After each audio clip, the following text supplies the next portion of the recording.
dia, eu sou o Leandro e junto com a Alana a gente vai estar apresentando as perguntas de biogeografia e eu vou responder a pergunta que fala qual é a diferença entre biogeografia ecológica e biogeografia histórica. A biogeografia ecológica tem como princípio analisar fatores ambientais atuais, né? Clima, temperatura, salinidade, umidade, o tipo de solo presente, a disponibilidade de alimento, tudo isso para poder determinar como é que as espécies vivem ali e como elas se adaptaram àquela região. Isso vai ter uma abordagem de foco de escala de tempo curta, né? E ela vai ser bastante utilizada para fazer estudos em planejamento ambiental, conservação de área, modelagem da distribuição das espécies. Por quê? Porque ela consegue dar uma previsão de certas mudanças que pode acontecer no ambiente. Pode ser uma mudança climática, ambiental, e seriam mudanças que afetariam o ambiente que aquelas espécies estão. Então o foco dela vai ser estudar isso. Agora, da biogeografia histórica, ela tem como foco estudar processos que aconteceram no passado. Esse processo pode ser o quê? Uma deriva continental, surgimento e desaparecimento de barreiras geográficas, eventos de extinção, eventos de disponibilidade das espécies, para poder ver o quanto que isso influenciou na distribuição das espécies hoje em dia. E aí a abordagem dela vai ser que uma abordagem de escala de tempo longa, né? Porque ela vai estudar o passado. E ela vai ajudar no quê? Ela ajuda a reconstruir o passado das espécies, né? E vai nos ajudar a compreender e até mesmo entender a evolução e como que os efeitos da mudança geográfica, né, ajudou na evolução, no que ela mudou também, no que ela influenciou nas espécies de hoje em dia. Em resumo geral, né, dá para se dizer o quê? Que a biologia ecológica vai estudar o presente e os fatores ambientais contemporâneos que eles estão, né, como foi mencionado. Enquanto a biogeografia histórica tenta explicar o passado e os processos evolutivos que aconteceram ali. Pode ser o processo evolutivo das espécies ou o processo evolutivo da própria Terra, né, a mudança que ocorre nela. E essa vai ser a principal diferença entre essas duas. Agora eu vou estar falando sobre o significado da frase, né? Terra e vida evoluem junto. E eu vou falar o quê?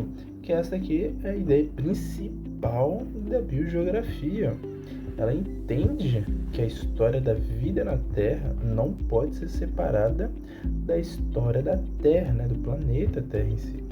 Agora, o Croazide, né? Ele defende o quê? Que os organismos e a Terra que eles vivem, né, ou seja, os ambientes, tem uma ligação muito profunda. Ou seja, se ali no momento acontece alguma coisa na Terra, uma deriva continental, uma barreira geográfica, ele sabia que isso ia afetar diretamente, ia influenciar diretamente o processo evolutivo e a distribuição das espécies. Ele tinha conhecimento disso.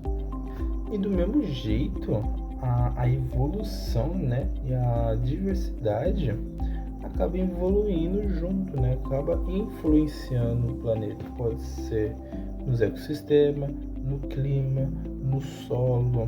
O que Crouzait quis dizer? Crouzait falava que a evolução biológica e a evolução geográfica são processos que são inseparáveis. E essas evidências vão estar nos registros de distribuição das espécies ao longo do tempo e ao longo do espaço. Em resumo aqui, dá para dizer o quê? Que a história da Terra explica a história da vida. E a história da vida ajuda a compreender a história da Terra. Ou seja, isso mostra os processos biológicos e evolutivos fazem o mesmo processo evolutivo contínuo, né? Eles têm o mesmo caminho. Continuando a falar um pouco então sobre biogeografia, nós temos alguns processos que podem dificultar esses estudos biogeógrafos, como por exemplo a dispersão, a vicariância, a anagênese, a extinção. E esses processos eles dificultam porque eles geram padrões parecidos, porém eles podem ter origens diferentes. Como por exemplo, Se a gente vê duas espécies separadas por uma barreira geográfica, a gente já assimila que aquela barreira que separou essas espécies, ou seja, um evento de vicariância. Porém, pode ter acontecido outra coisa. Pode ter sido que essas espécies já estavam separadas antes dessa barreira vicariante aparecer, ou então que essa barreira que a gente vê atualmente nem sequer teve papel na separação dessa espécie. E esse tipo de processo ele pode causar essa confusão, um problema de inferência. Então não conseguimos observar o processo e os problemas atuais que podem enganar. Outro fator complicador é a extinção, porque ela apaga evidências históricas e ela deixa lacuna nos padrões de distribuição. Quando uma espécie, uma população desaparece, ela pode deixar a impressão que houve isolamento ou que houve um evento de dispersão, quando na verdade apenas parte da história dela que foi apagada. A dispersão também é um processo difícil de testar. Muitos eventos dispersivos eles são apenas hipotéticos, como o exemplo de macacos e roedores que teriam atravessado o Atlântico com balsas naturais vindos da África.